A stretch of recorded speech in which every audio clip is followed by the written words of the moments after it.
Awesome.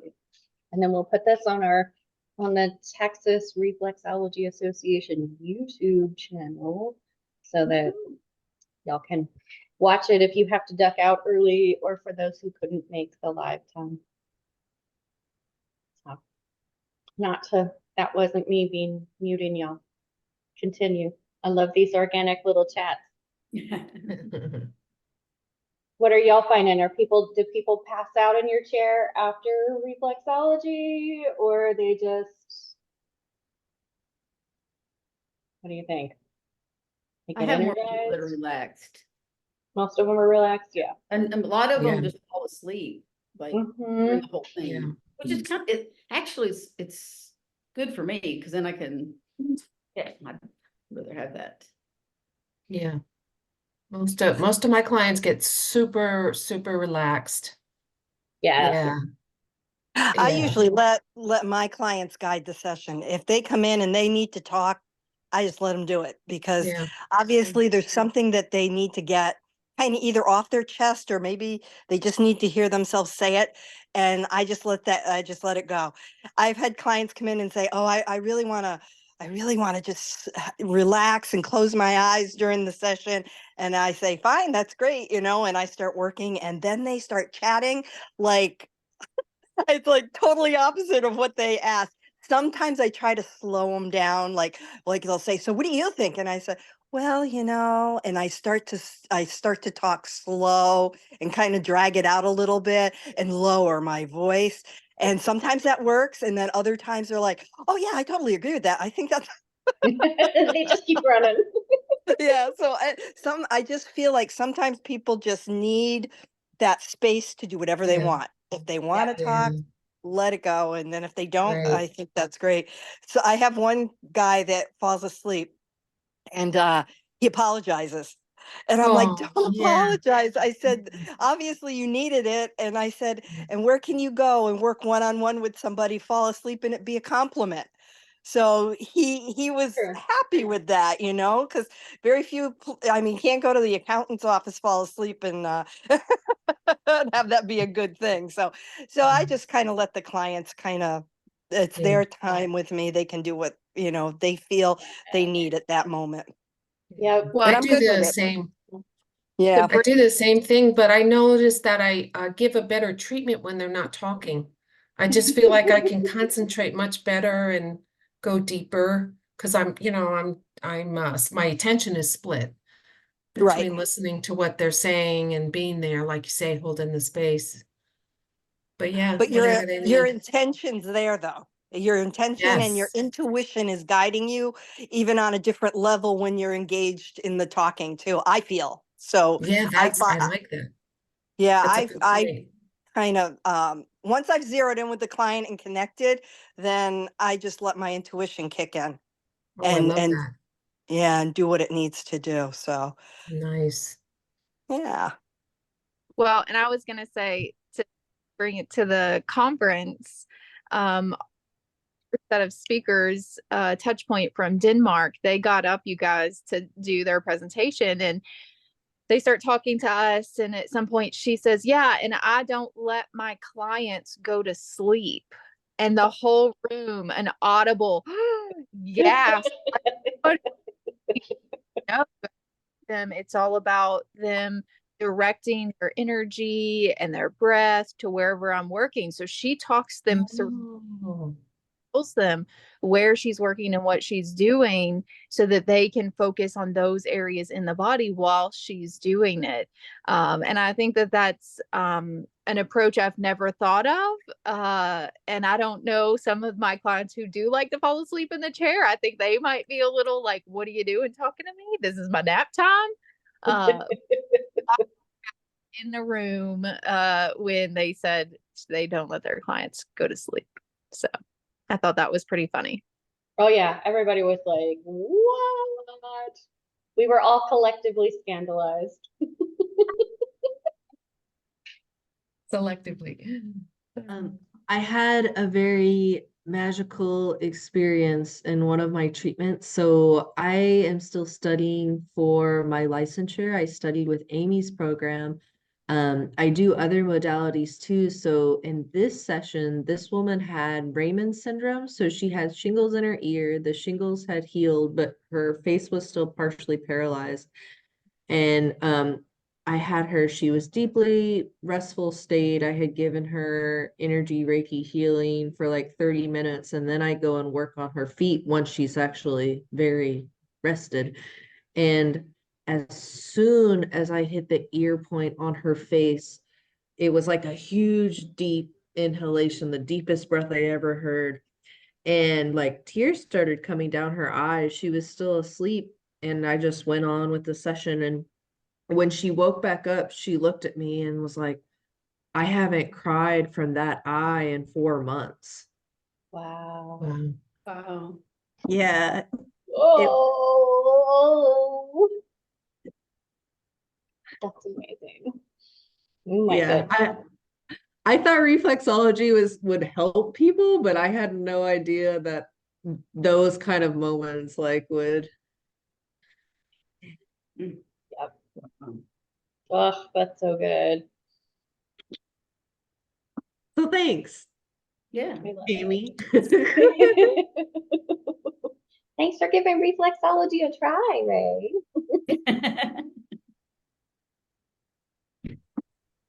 And I love that combo, reflexology and Reiki. Ooh, yummy. Yeah, you probably blessed her real far out. Good. That sounds so yummy. Shingles is the worst. Ugh. No bueno. Mm-mm-mm.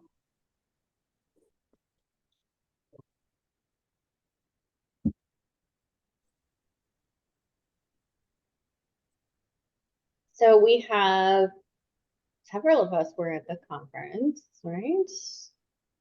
What was maybe a standout experience that you would want to share with others that you found at the conference that you were like, oh my goodness, everybody needs to hear about this, or maybe a feeling you had? Besides the ear reflexology conga line we had going. That was so fun. That was that picture. Yeah, check your newsletter for the picture if you haven't seen it. Yeah. That's great. Posted it online. Yes, that was so fun. I'll go. For me, I think that I think it was the touch point information. I wasn't able to stay and do the full class, but I did the kind of breakout session. I think Amy, you did as well. I really liked it because number one, it just really resonated with me, and it was to me the easiest takeaway, right? It was even if you know else, just do these couple of things, right? And you can do this technique. And so it's very simple, but very elegant, I think, and a really quick, easy takeaway. So I've actually really been incorporating it in almost all of my sessions since then, because I just love the technique. What something that I found really interesting, because I'm fairly new to reflexology and used to kind of the traditional foot maps, and so they introduced me to the Carl Linz Axel Lind. yeah, foot map. If you're not familiar with that, you guys look that up. It's very interesting, the way that he has mapped the reflexes, and it goes onto the leg as well. And so that was a new thing for me. I've never seen before. But the techniques are super simple, and it's basically, their presentation was called Dishwasher of the Brain. And it's basically just how important the cerebral spinal fluid is in our brain, and that we really need to get that moving to sort of wash out, if you will, the brain and keep everything in, an optimal place. So very simple techniques. I don't want to obviously, steal anything from them, but the idea is that you just work, and you can do it just on the toe, because that's where we using a traditional foot map, and that's where I've been doing it. On the toe there for the brain, we're working the ventricles in addition to sort of pushing the fluid around the brain and then down the spine and back up. And so it's a very simple thing. You could just that. And yeah, so it was just a really quick, easy win takeaway for me. And I really liked that. All the other presentations were amazing. Lots of really great information and food for thought. However, some of wanted to sort of dive deeper, you really truly had to take a class. You really truly had to get in deeper. And so I liked that they gave us that takeaway. And also, I passed my ARCB exam while I was there. So that is also a takeaway for me. Congratulations. Congratulations. Thank you. It's a big deal. Yeah, the educator in me is like, well.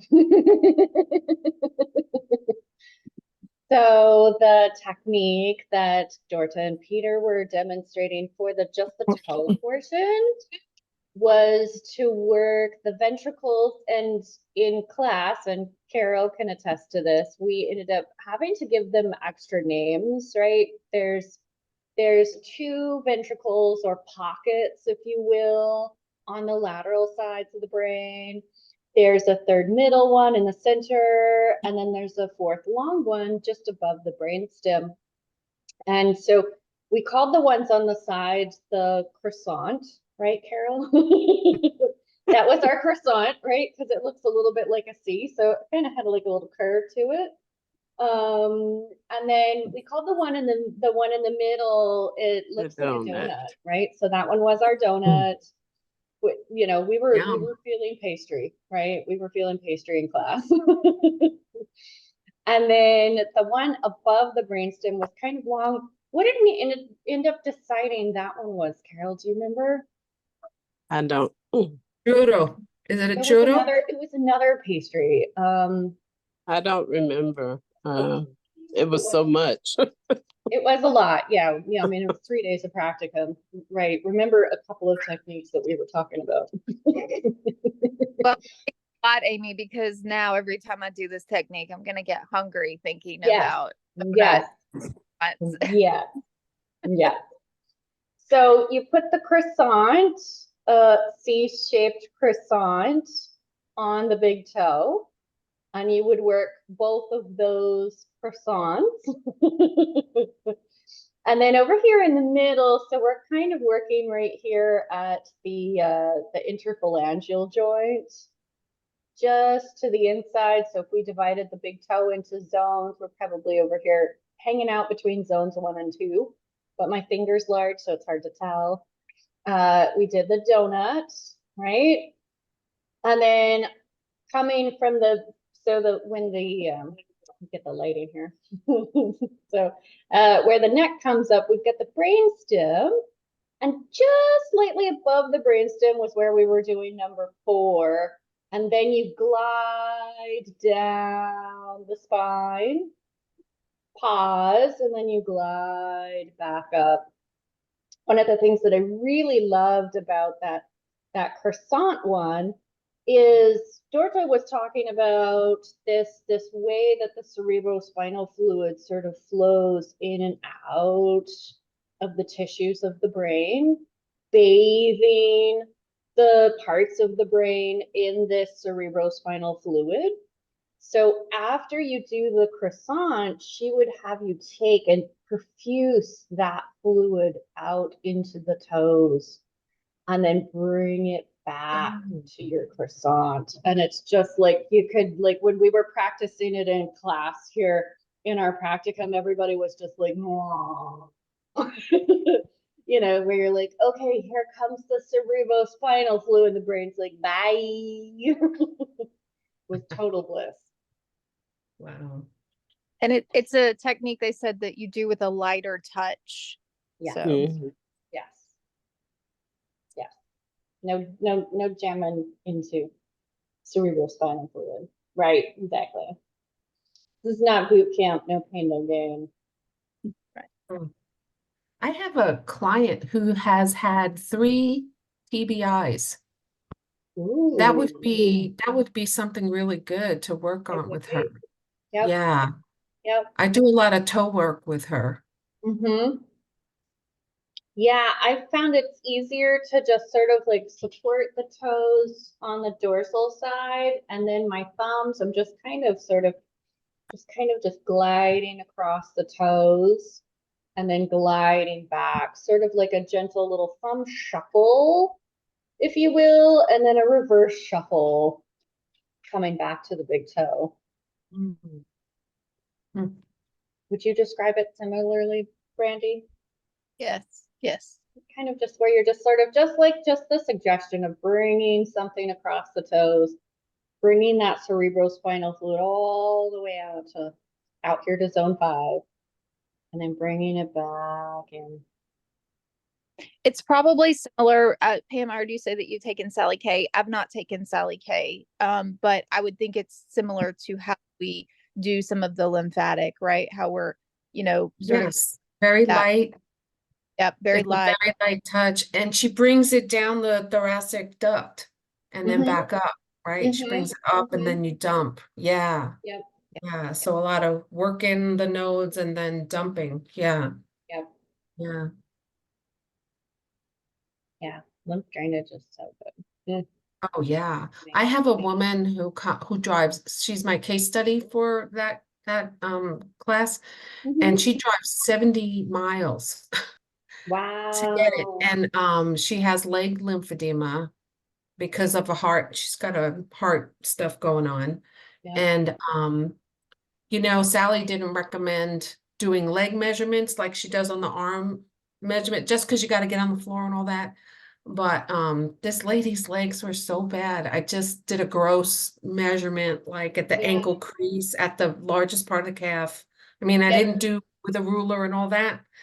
And I couldn't get anything really from the first session, but the second one, it was absolutely amazing. Amazing. She Like, lost like centimeters.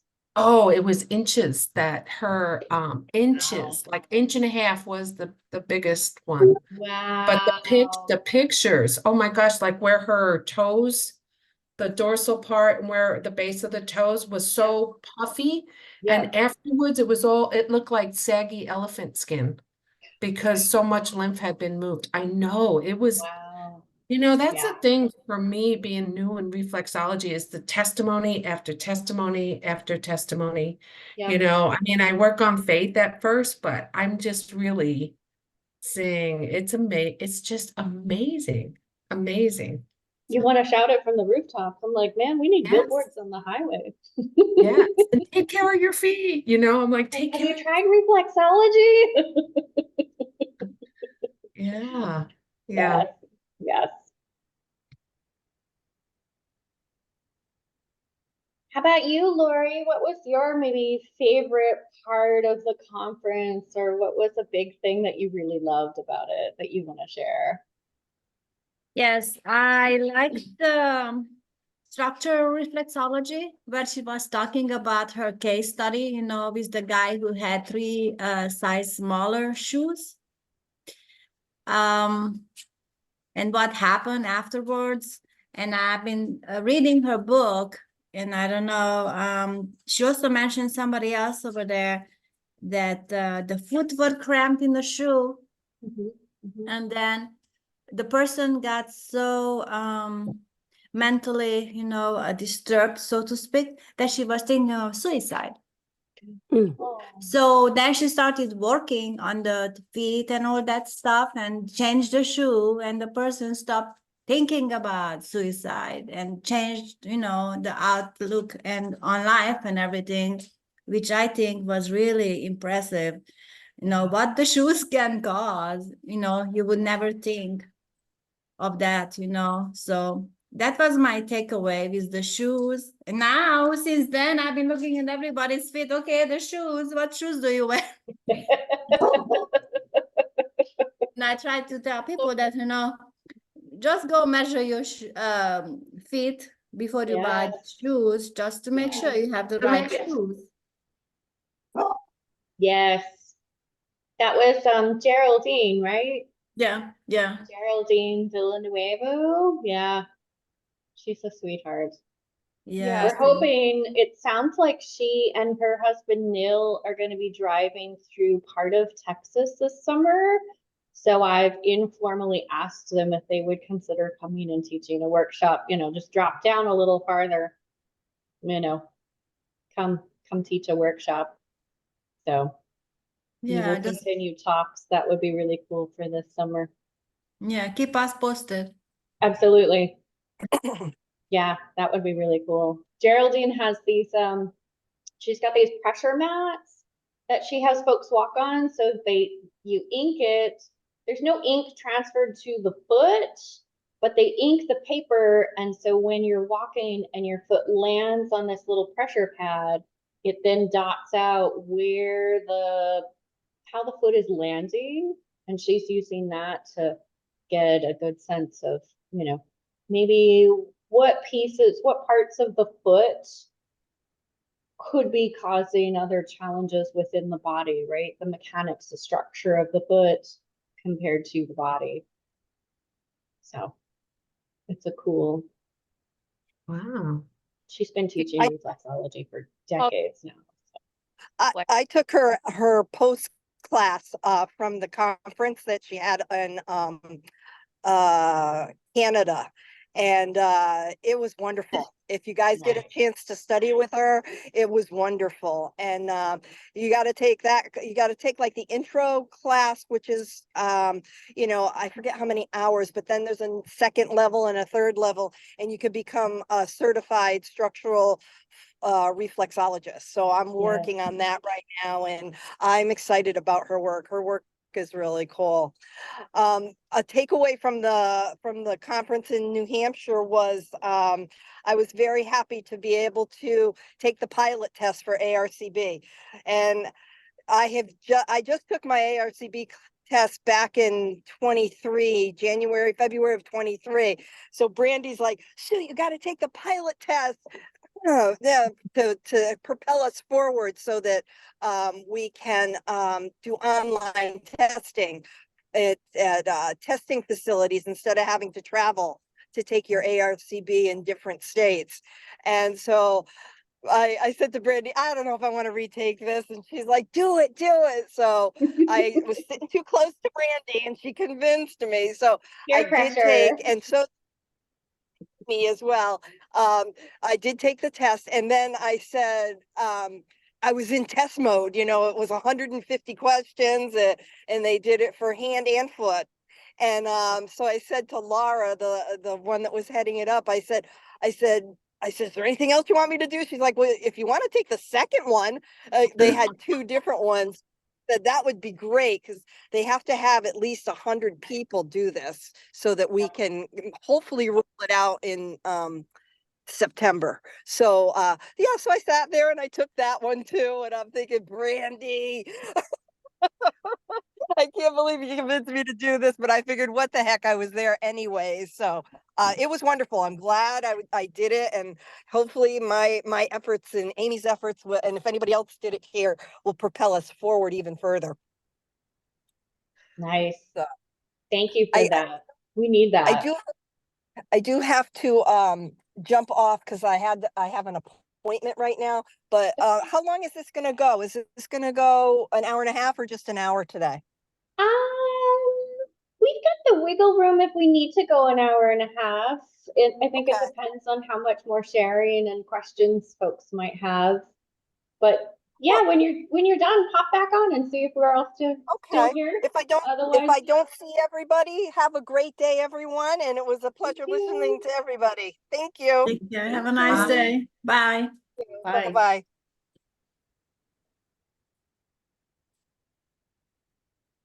yeah, to sort of pick up where Sue left off with ARCB. So they were running the pilot test at the conference. And one of the things about the test that we have, our national board exam, is that it's psychometrically validated. And I've used this term a lot, but not particularly sure why I'm using it, other than that's just the term that ARCB was using. So I had a chance to sit down with Laura, the current president of the ARCB, for 4 hours. We hung out in a room together. So I got to pick her brain and ask her a lot of questions one-on-one, and I'm very grateful that she took that time. So one of the things that they do is they send the test questions over to a service that looks at them and views each question and how well the question performs, right? Is it appropriate for the education level that participants come in, right? Because you're prereq to sit for the ARCB exam. You have to have a high school diploma or equivalent GED, and then your reflexology training, right? So for someone who has, you know, they're the entry level minimum, a high school level education, are these questions performing well? Are there terms that they would not have previously encountered, right? You don't have to have a 4-year degree, you know, a master's, or right? So how well are they performing on the population that the test is designed for? And they will use a bell curve. They'll feed all of those through, feed the answers, right? So these questions are performing really well, whereas maybe these other questions aren't performing as well, right? Everybody gets them wrong, or they're too easy, or the way that they're phrased, that it's just not a good fit. Morning, Susan. Good morning. How are you, Amy? I'm good. How are you? Great. We're talking about the ARCB testing that we did. Several of us did pilot tests to test the test at the Reflexology Conference in New Hampshire. And Brandy actually took the exam and passed. Congratulations. That's a good job. You'll have your certificate soon, right, Brandy? Are you finishing up your case studies, or you submitted those already? Oh, I'd already done those. Oh, perfect. So she is officially a board certified reflexologist. Woo-hoo. So on the questions, when they're looking at those, the validators are looking at them, how well they're performing. You've got to have what are considered like easy questions that'll hit the right hormones in the brain that you're like, oh, yes, got that one, right? And they need to be placed at certain intervals so that you're not sitting here feeling defeated, right? They're asking all these really hard questions and you never get to the easy ones, or all the easy ones are pop, pop, pop, pop, pop all in a row. And you're like, this is dumb. Why am I taking this? Anybody can take this. This is like stupid, right? So that's where the psychometric evaluation comes in, is your brain chemistry, how it's performing in a test-taking environment. The questions, are they appropriate for a person with a high school level education? They need to also be appropriate for people who English is their second or third or 40th language, right? You know, the test is not supposed to be hard. It's supposed to be thorough. And we're I think we're the only body work board exam left in the country that has a psychometrically validated test. Wow. And to give you a sense of like the national board certification that doctors go through is psychometrically evaluated. The bar for attorneys is psychometrically validated. There's, you know, we have we're up there in terms of professionalism with, you know, a well vetted, a well fleshed out, a peer input, right? We are testing our own test, and that holds a lot of weight. So I'm really glad that so many got to participate in doing the pilot test. It was important. It's important that the questions are relevant to the profession, right? One of the questions that I saw that came up several times, because I took both pieces, like Sue was saying, that they were asking related to changing your pressure, changing the session length, modifying your session for persons based on their age. Oh, Carol, you've got a little feedback there. I do. Yeah. Nobody else hearing that? I don't know. Maybe? Yeah, there's like a little fuzzy thing. How about now? Let me check. Is it still? No, I think it's good now. Okay. I don't know what was happening. Sorry. No worries. Sorry, backtrack. Yeah, that's tech support. So for me, it didn't make any sense to do modifications to a session just based on a client's age. And I brought that up with Laura in our conversation, in our chat together. You know, I'm like, I think what you mean here is frail. You know, I think that the question is related to the frailty of the individual's health. You know, if the skin is very frail, if the client's overall constitution is very frail, and I'm like, I have a 92-year-old that walks 3 to 5 miles a day, 5 days a week. I don't change the session length or pressure. She gets the same kind of work that, you know, the 18-year-old basketball player gets, the 37-year-old busy mom get, right?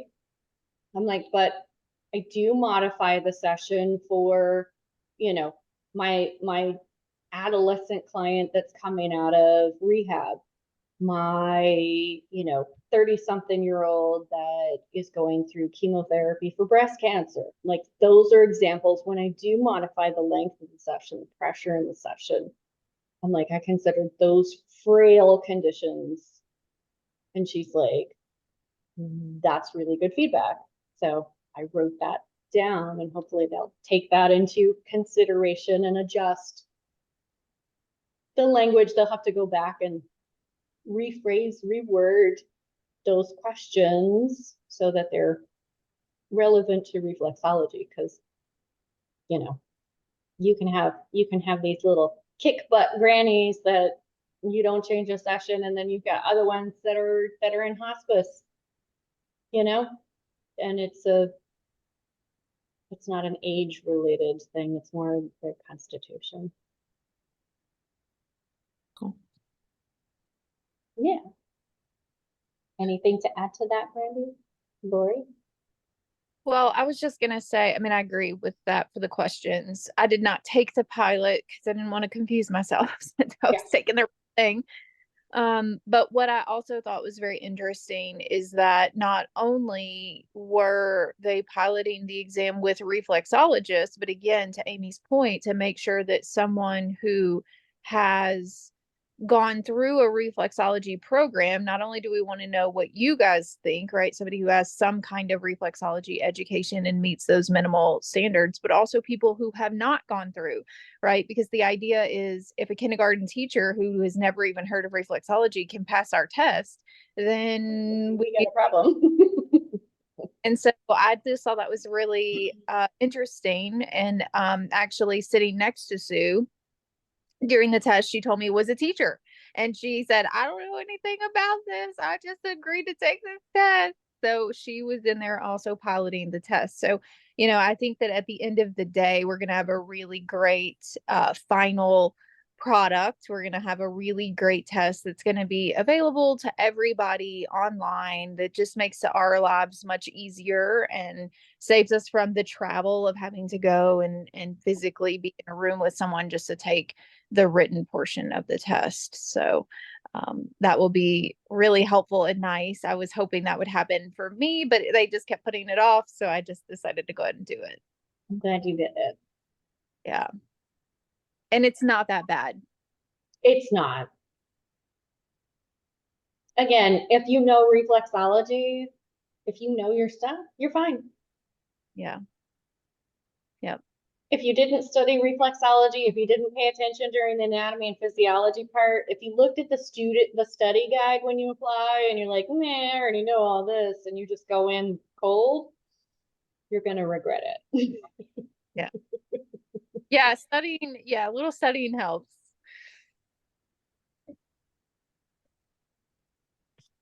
But going into if they were able to get enough questions, which it sounds like they were able to get enough people to pilot the test.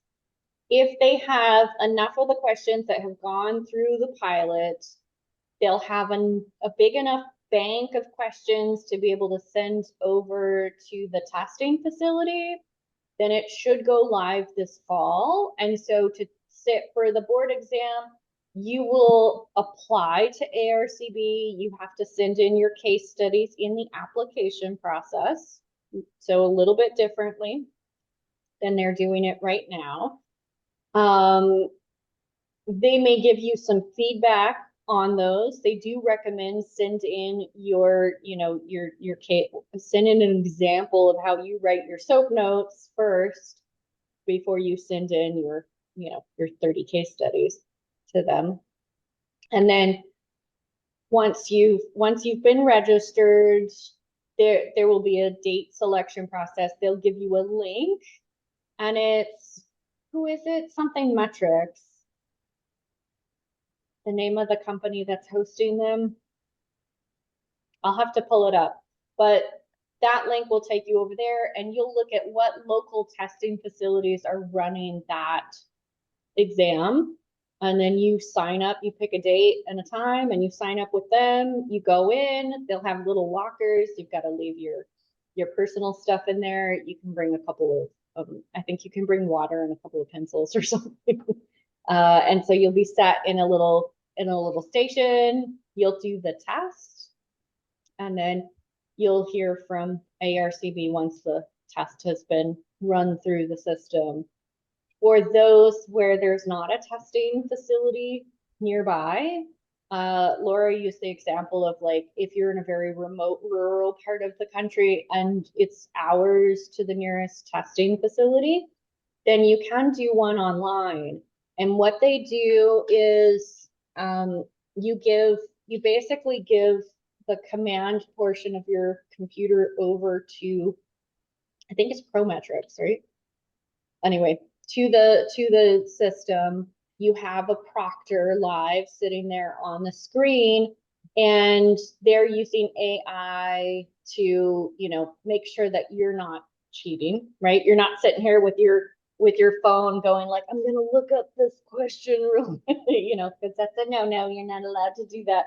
You will get kicked out of the system and considered a fail if they notice that if they detect that you're trying to cheat.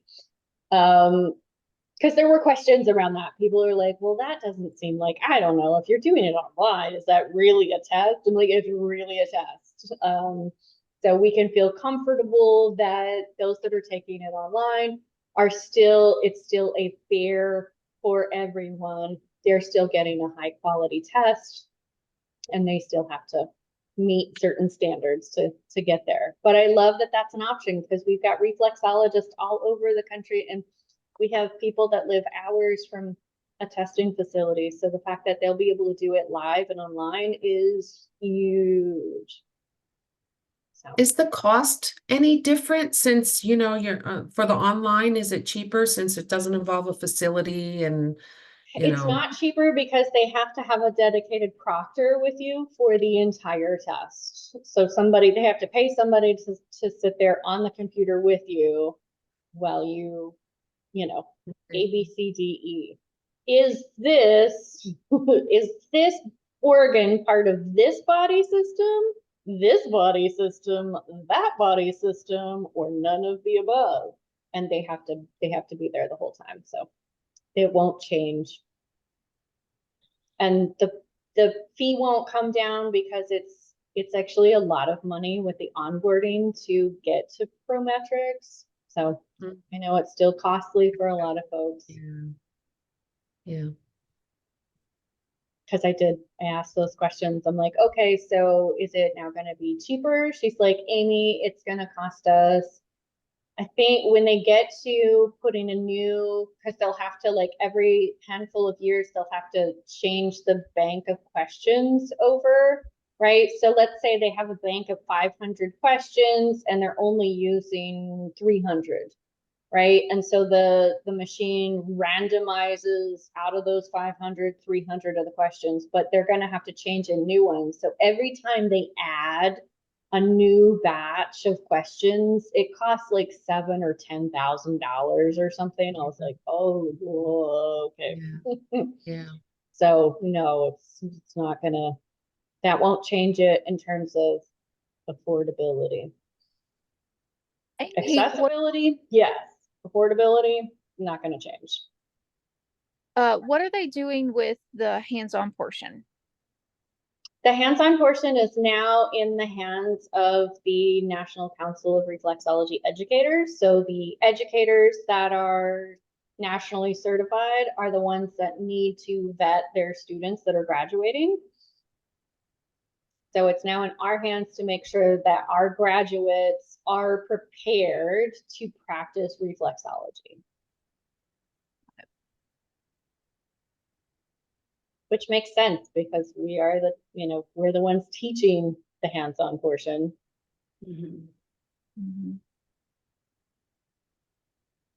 Something, it's kind of a tangent that comes to mind for me. Just the contrast of how much this organization puts energy into making the test very legitimate and thorough, but then like our actual government or like Texas government, the way they're trying to like change reflexology into massage therapy and just have no clue, like it's just so wild, the difference in the ways that of who's in charge. I know. So that brings up maybe an area that Lori might be able to speak to. We both talked to Laura at ARCB, and they want to shift as soon as everything goes to I think it's Prometrics, y'all. So as soon as everything goes to the facility and it's off of ARCB's table, Laura's background is in public policy and lawmaking. And so ARCB will shift gears, and that's what they want to be able to do. So Lori is in touch or has been in touch with the ARCB secretary. Did they reach out to you yet, Lori? You know what I found in one of these newsletters they sent this year? I think it was the winter issue. I don't know if you guys get it or not. There was like a guideline what to do. So I In have there. to print Okay. it out and see how we can start this going, get this going. Yeah. So Laura says that they actually have a PowerPoint presentation put together, and we want to, the Texas Reflexology Association wants to do maybe our next coffee chat or the one after, do that presentation. So they have talking points, and they want every reflexologist in the country to go speak to your local lawmakers, right? Go speak to your representatives in your area, particularly those of us in states like Texas where we currently don't have, all we have is an exemption. And we want them to be aware that we do have this national board certification. We do have education guidelines in place. You know, we're a legit modality. We're not, you know, we're not one of those fake business fronts for money shuffle, human trafficking nonsense, right?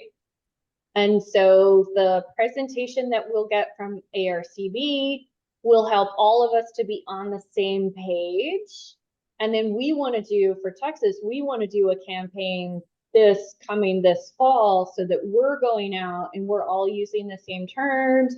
We're all asking them to be mindful and aware. Hi, I'm Amy. I'm a small business owner in your area, in your jurisdiction. You're my local representative. This is what I want you to be aware of. Authentic reflexology, legitimate reflexology. And don't even bring in the other ones, right? Because once a lawmaker hears that, you know, human trafficking, reflexology, they're to here's what reflexology is. They've got laws for the other piece of it, right? It's currently illegal to, you know, traffic people, for example. So when we get that information from ARCB, we want to do that for one of our upcoming coffee chats so that we can all be on the same page and collectively start moving things forward. As it is an off year for Texas, we have a better chance of getting their attention. We have a better chance of actually getting time to sit down with them for just a few minutes. You know, I don't need a 30-minute, 45-minute session with my local representative. I just need a few minutes with them. And so that when someone else is bringing something, some piece of legislature up, right, where they're going, hey, something reflexology, and they're like, hey, I have a reflexologist in my area, and this is what I know about reflexology, right? So we don't get like what attempted last year, where it's like, hey, we want reflexologists to put a poster up about human trafficking, and then the entire law gets rewritten and they're like, hey, we just want reflexologists to become massage therapists. We're like, no. I'm imagining a team of reflexologists going outside the Texas government building with 20 of their rollback chairs and just doing a display of reflexology treatments in mass. Yep. That's what I've done that in Massachusetts. When New Hampshire was developing a license for reflexology, I went up and helped in New Hampshire, and North Carolina just did that this spring, where they would, you know, with permission, they would bring their reflexology recliner chair and come right there and be like, okay, this is reflexology. Come sit down, receive a reflexology treatment, you know, and they'd be working on various people, whoever wanted to come sit in the chair. Let's do it. Yep. Those of us who are close to Austin, we can make this happen. So I felt very encouraged by that. I felt like there's a lot of hope for getting reflexology a legitimate presence in our state, you know, whether that be a state registration, kind of like they have now in North Carolina, or a licensing law like they have in Washington State and New Hampshire, whatever that might end up looking like. But I'm open to however they'd like to do it, but we do have, I'm like, we're an existing self-regulating modality. We'd be happy to be recognized as that. Here's what we have in place, you know? For example, in Washington State, to be considered a certified reflexologist, you have to take the ARCB board exam. That would be easy for Texas to accomplish with the new testing facilities, right? You want to use the word reflexology, go get board certified. it would be a simple, easy for legislation, not too hard on, TDLR, doesn't have to try and invent a new wheel. It's already there. And those that aren't board certified will not be able to, have a big neon foot sign in their window. Not that I'm against neon lights, but we all know it's, I'm like, okay, well, either you're doing massage or you're doing something totally different that's not currently legal in the state of Texas.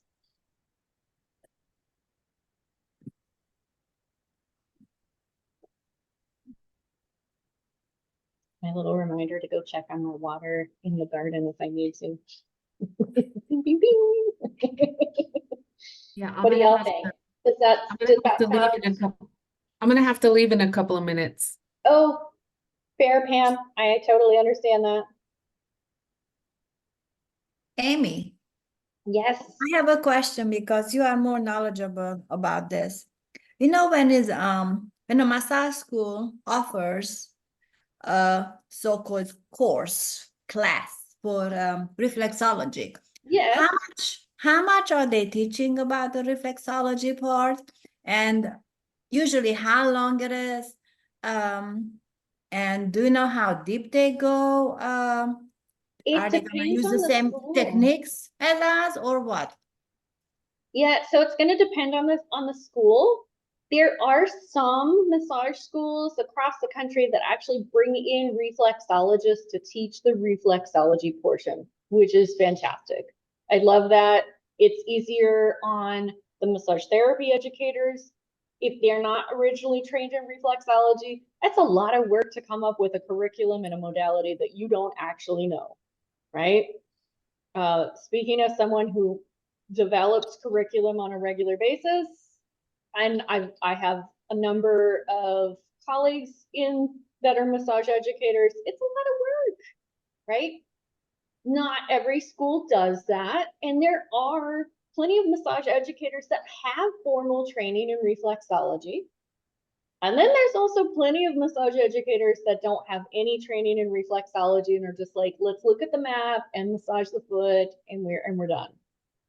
So the reflexology portion of a massage curriculum could be a couple of contact hours. It could be equivalent to like a weekend workshop and everything in between. Would you say, if I can call out Ray and Susan, our two massage therapists with reflexology training here? For me, I professionally, I have fellow massage therapists. When I share that I'm in reflexology school, they'll say, oh, I studied reflexology too, but they've actually taken a day workshop or a few hour class, and they may know a few points, but they will say, I know reflexology, I've studied it. And I, at that point, just don't say, I've completed a 300-hour program. Like, it's just a different level of depth and understanding of the knowledge. And I don't really like that people can take like a short course and then in their perception, they think, I know this modality, I've studied this. You've had a brief exposure to this. Yeah. Right. And soapbox. Susan, was that your experience in massage school? How much reflexology do you think that you got when you were in massage school? Let me see. Try to get me out of mute. You're on. I'm good. Okay. It was so many years ago, Amy, I couldn't even speak to what happens now. Fair, So I do know just when Ray was speaking, I even have friends that'll read a little blurb and think they know all about reflexology, which is sad. It's very sad.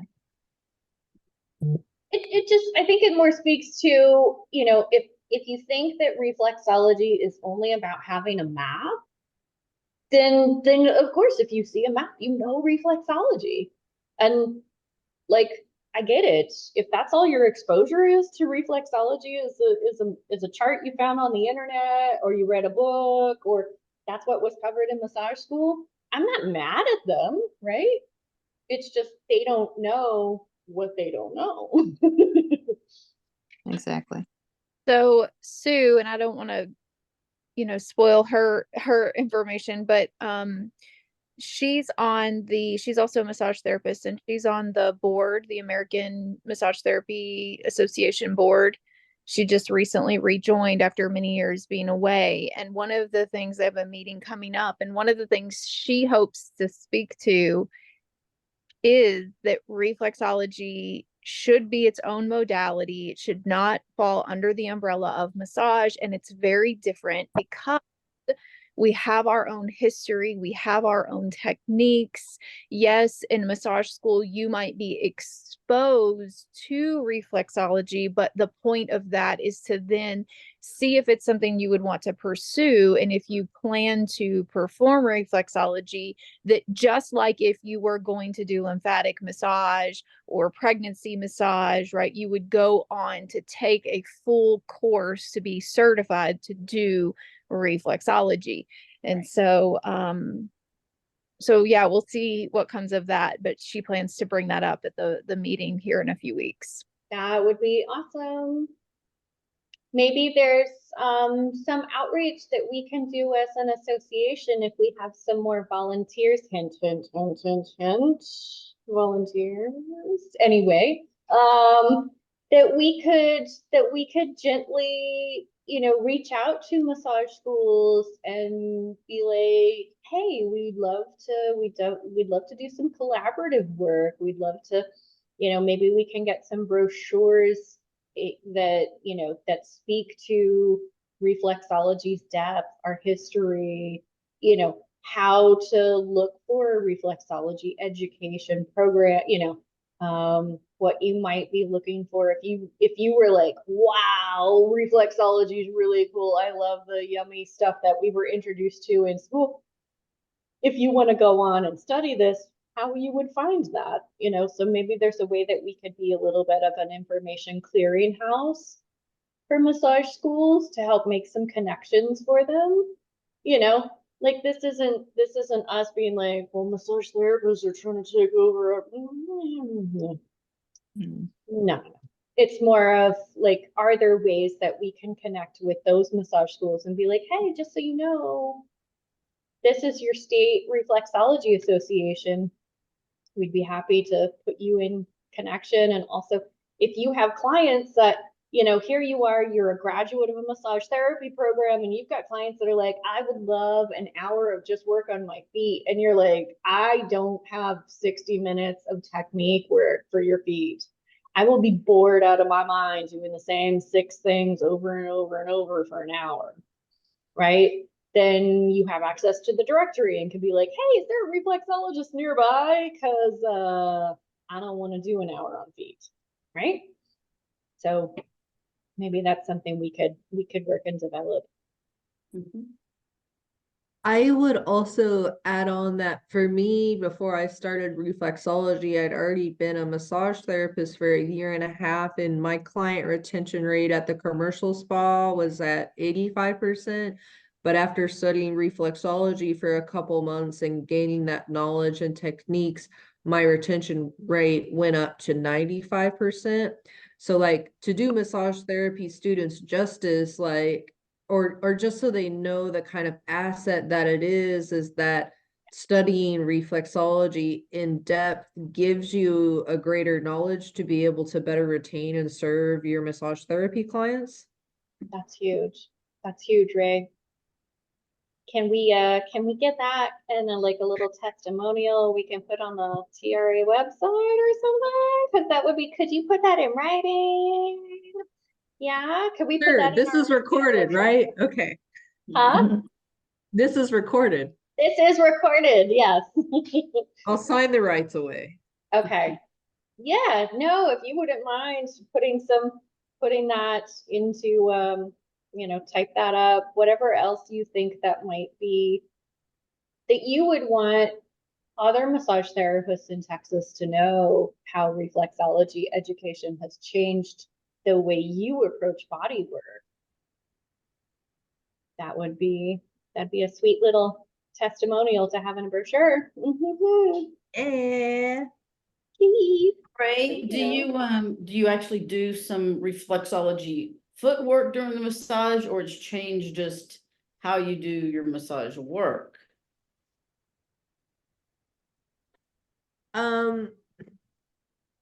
So so I've also transitioned from working at a commercial spa to working at my own business. So like that shifted a little bit, but in like a commercial spa setting, most people are coming in for a full body massage. So I can't really spend more than 5 minutes on the feet. But the way that I work on the feet is different because as a massage therapist before I was trained in reflexology, I may just do more kind of basic compression work.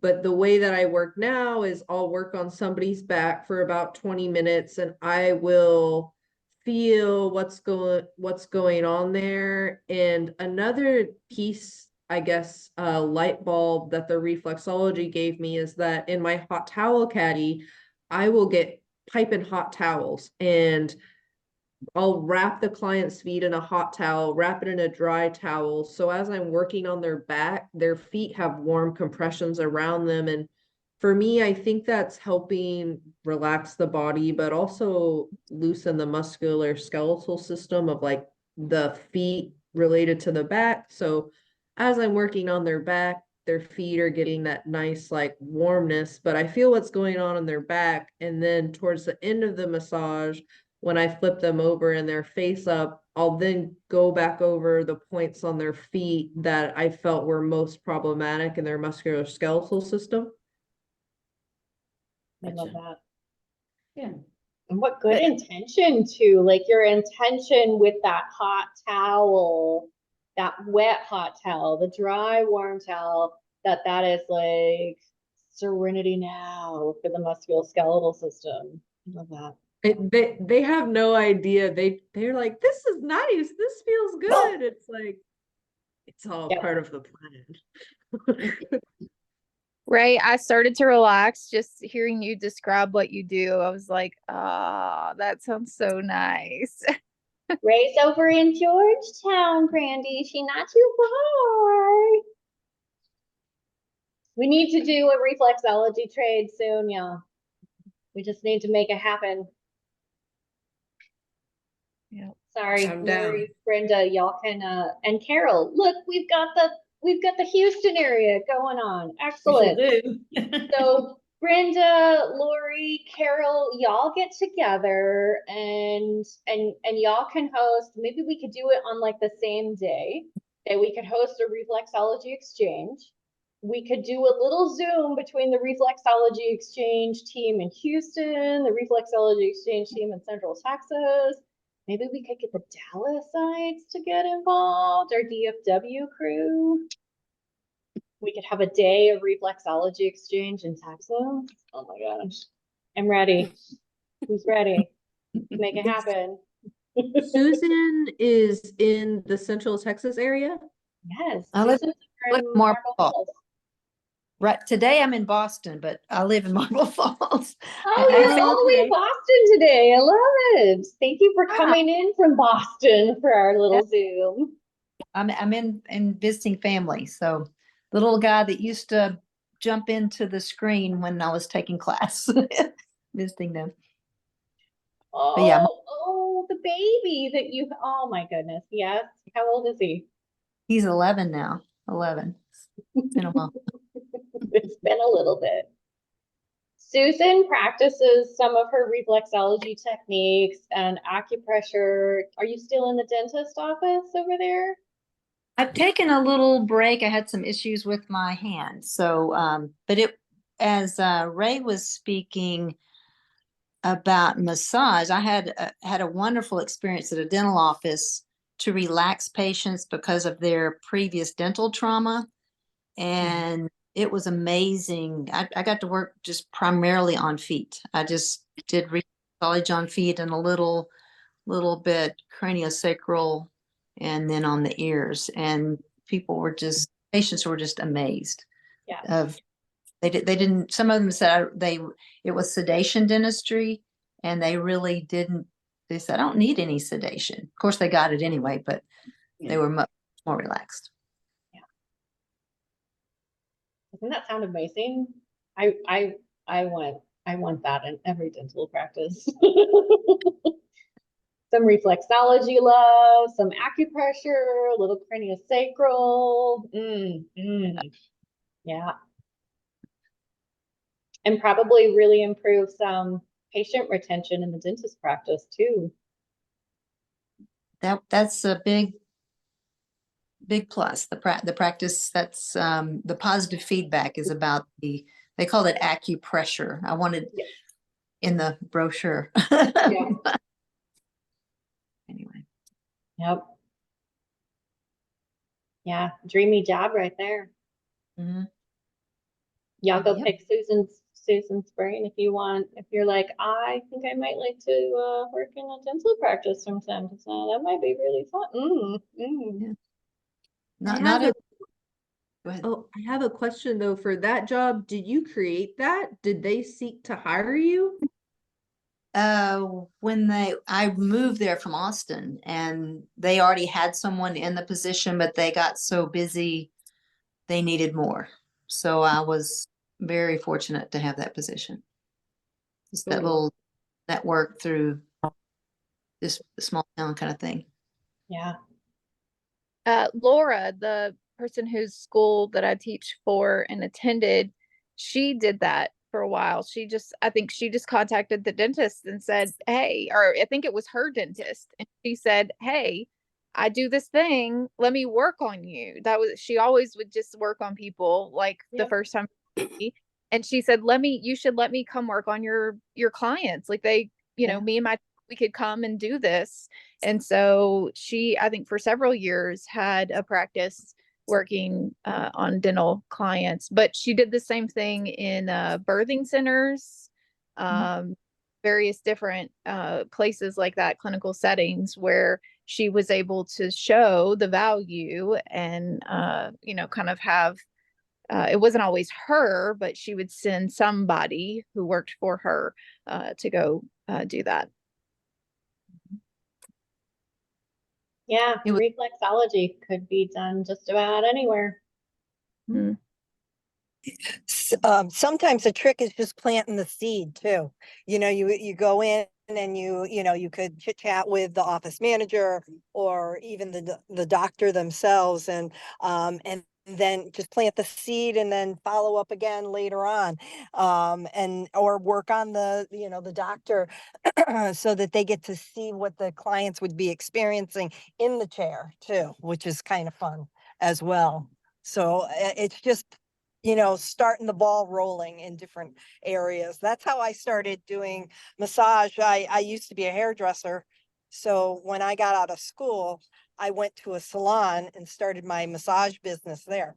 And then it's almost like, where do you have your connection? Do you have a connection to, a therapy office of some sort or another modality that you can work with a practitioner and kind of share clients? So it's just kind of, planting that seed.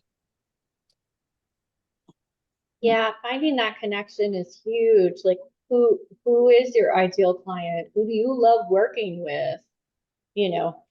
What problems do you like to solve? Where does your brain, like, you get lit up inside where you're like, oh my gosh, this is so amazing. Put your energy there, right? Yeah, it can even be local mom and me groups where the moms get together and let their little kids play together, and you could offer 10-15 minutes just for the moms. So just kind of have to put your thinking cap on. Yeah, I love that. I want to know, so we have Jan, are you still in your walk, Jan? She might be. NCRE, we have our board member here from the National Council of Reflexology Educators, and Jan was speaking to, she sent me a message about our national association, so the Reflexology Association of America. If you haven't joined yet, please consider. The membership year runs from July 1st to June 30th. So, you know, give it we got another month before this year is over on membership, and then start in. They do have student membership, but they have a legislative committee. So if you're feeling really jazzed up about that, and you're not in Texas, definitely consider joining the legislative committee. If you are in Texas and you're jazzed up about that, we need help, because our legislative committee we're a small skeleton crew, and we can use all the help that we can get, right? So I'm over here like jealously guarding y'all close to, as a board member, I'm like, please help us locally. But yeah, we could use support either on a local level or a national level. Maybe you want to get involved in both. I think one of my favorite takeaways with the conference was just that injection of feeling so tied into the reflexology community. I think that was what really landed in the best possible way for me. I loved seeing colleagues I haven't seen in years, making new acquaintances, new friendships, meeting people I've only chatted with online or had Zoom meetings with, getting those right. Like Lori, I hadn't met Lori in person. So, being able to put myself in that space, I really enjoyed that hit in some really nice, yummy ways. So I'm glad that I was able to go and be in community, and then take that energy and just keep it trucking, Excitingly, the next RAW conference, so they're held every 2 years, we're voting on it now. And we're trying to decide between Seattle, Washington, and hold on, let me go here. I want to make sure Milwaukee, in Wisconsin. And I've been to Seattle and it's a lot of fun, but I'm feeling Wisconsin, y'all. Like halfway in the country, like halfway in the middle. I think that'd be a really fun place for a conference. I mean, I'm happy to do either, but as far as my vote, I'm leaning heavily towards Wisconsin. I think that will be more affordable travel wise for folks, because it's not a really, it's not one of those big tourist destination kind of places like Seattle can be. Like getting a hotel room in Seattle is all the money, whereas Milwaukee would be a lot more budget friendly. So I think more folks would be able to afford a Milwaukee conference, but we'll see. We'll see, but that'll be for 2 years from now. So, but yeah, what other news do we have? I think that's all we have for now. Somebody else has questions. I haven't heard the announcement. Has anybody heard the announcement from our International Council of Reflexologists? They hold, so North America holds their conferences on even years. So like this year we had both the RAW conference and the Canadian conference, the RAC conference, were both this year. we're actually in talks with them to maybe we could, you know, combine superpowers and maybe coordinate a little bit on that. And that'd be really cool, but that might not be realized for another 2, 4, 6 years out. But the International Council of Reflexologists holds theirs on odd years. So I don't know where their conference is supposed to be next year. Has anybody heard any whispers? I don't even know. They usually announce in the beginning of the year, but I haven't heard anything yet. Those are always fun. They get to go to some pretty cool places. Cool for us, you know, I mean, people that live there are like, yeah, no, it's okay.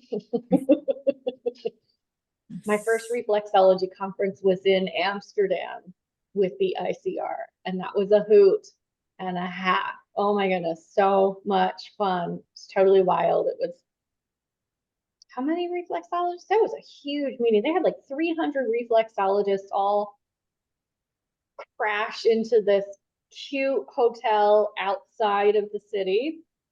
And so we're out there with like the little windmills and all of the tulip fields out here doing reflexology in the conference rooms and then spending time outside. It was great. That was really cool.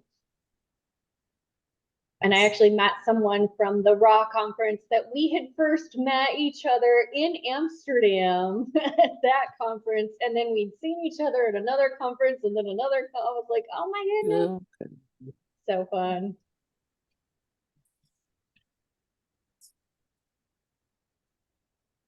I attended the Canadian Reflexology Association conference for that country. It was interesting. I asked them if they're related to the RA in the United States, and they're not connected. But you can become a member for them, or you can just attend their conference. This year's conference, which was just a few weekends ago, was virtual. And I think they do every other year, virtual or in person, I think. Do you know, Amy? I'm not sure. This was my first time attending, so I'm not 100% sure, but it was nice. At first I was like, oh my goodness, I don't know French. Am I going to be able to understand everything? But they ask you your preference, and I think they even convert the language if you want to. That was one of the questions. But everybody spoke English, and it was a wonderful experience. Geraldine Villanueva was there, and that's where I took her post conference. So it was a great experience. I really enjoyed it. Yeah, they switched to virtual with COVID, right? And I think a lot of Raw switched to virtual too. So I think in 2 years they're planning on going back to in person. The big differences between Raw, our country's association, and RAC is that Raw is a nonprofit organization run by reflexologists. And RAC is a for-profit organization run by not reflexologists. So like their CEO is not a reflexologist. They have a whole marketing team. So it's just an interesting, so when you're looking at like social media presence, and you see a lot of posts with a lot of really shiny, flashy graphics, and it looks really good coming from RAC, the Canadian Association. Note that it is a for-profit. They make money so that they have enough money to pay a full marketing team. They have a full, dedicated marketing team, not Jane Doe, John Doe, volunteer reflexologist, sees clients by day, does marketing by night kind of job. So in case you're like, wow, Canada's got it all, there's just a difference in the way that they're approaching it. Kind of like the AMTA, for example, the American Massage Therapy Association is a for-profit organization, and their CEO, I believe, is not a massage therapist at this time, right? Am I saying that correctly, Sue? Oh, you're on mute.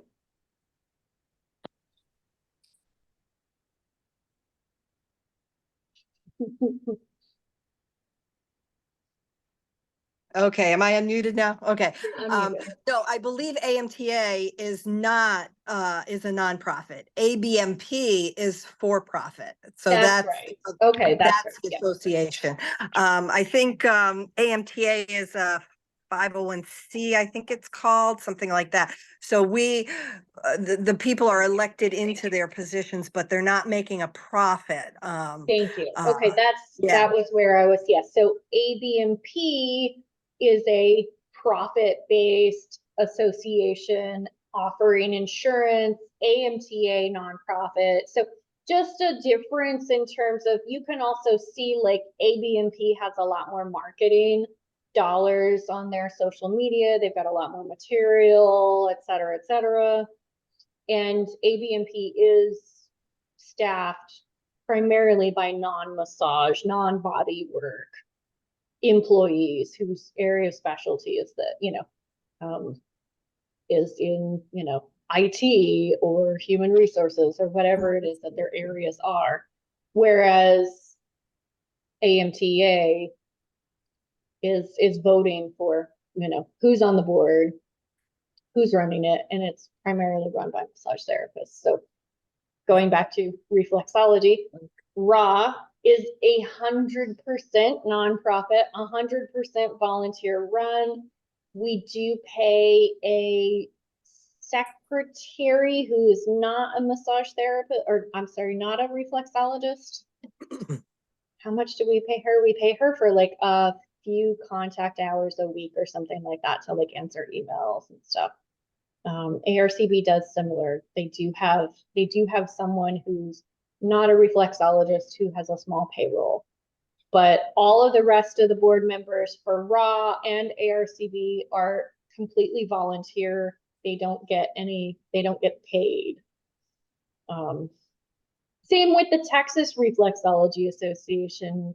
Brandy and I aren't sitting here raking in the dough. Brenda and I aren't raking in the dough volunteering for our state association. We don't need.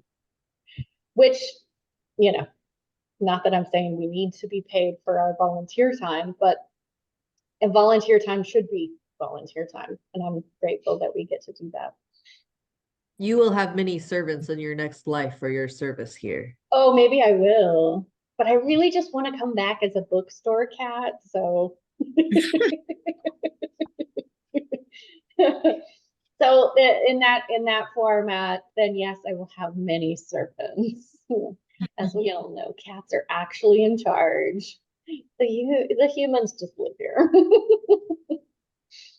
That's how it is in our.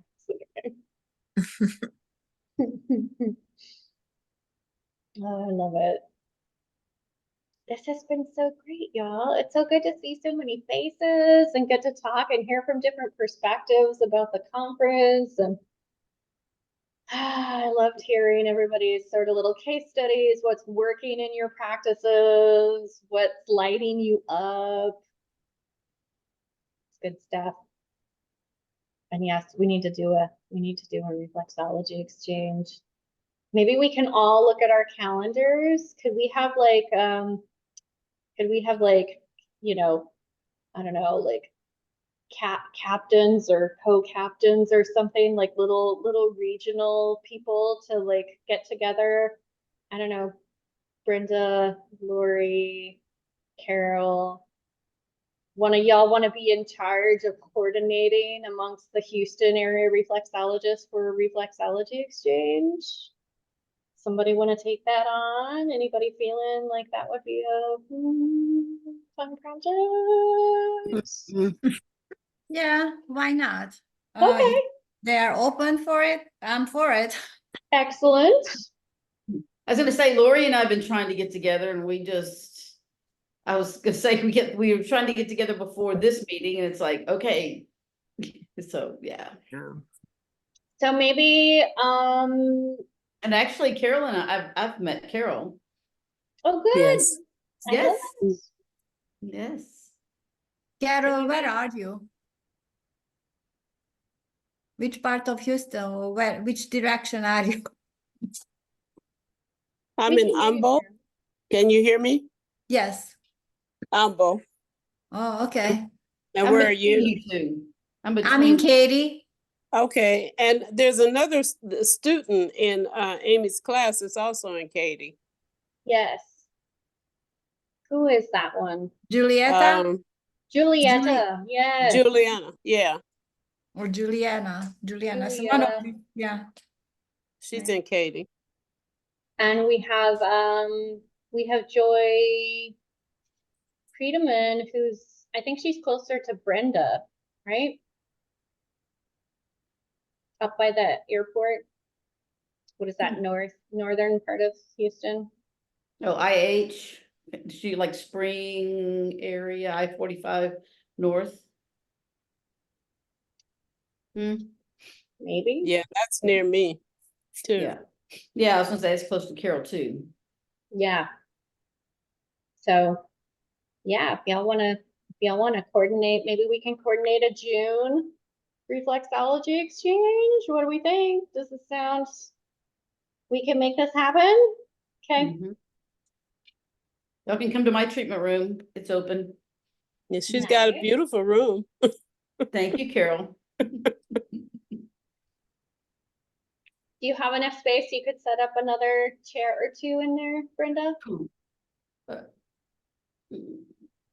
Maybe one chair, Okay. not two. Okay. I could scooter, I could do two, but yeah, yeah. That'd So be you it. could host for 4. Anybody else got a space that might? Because we've got 3 now, plus Julieta, maybe Joy. We might have another one for Houston, so it could be maybe 5, maybe 6 people. I could Oh, do it yeah. at my house. Yeah, I have the space, Okay. but I don't have enough massage tables and chairs. I have 2 massage tables and 1 La Fuma chair. So I don't know if anybody's willing to bring I mean, a that's enough table for or 6 people. something. If you've got 2 tables and a chair, that's enough for 6, Yeah. right? And I have a room that's right next, I have a guest room that's on this side of the house that we wouldn't be in the same room, but you know, you could put up you could put a La Fuma chair in there. and Yeah. it'd be- Next rooms would be right next to each other. Okay, that could work. That could work. Well, yeah, y'all want to email, y'all work on getting your dates together. And I'll reach out to Joy and Julieta and see if it's okay to, or if y'all know Julieta, you could loop her into that, and I'll reach out to just to Joy and see if she wants to get involved in an exchange. And then those of us in Central Texas, we can start a little chat. Anybody not want to be on that email for Central Texas for June? All right, everyone is gonna get an email from me. Good. And I've got space. We can do 10, but it's a squeeze. So let's see. Not a bad squeeze. It's just we're all hanging out together. I've got a travel Lafuma chair I can bring. I have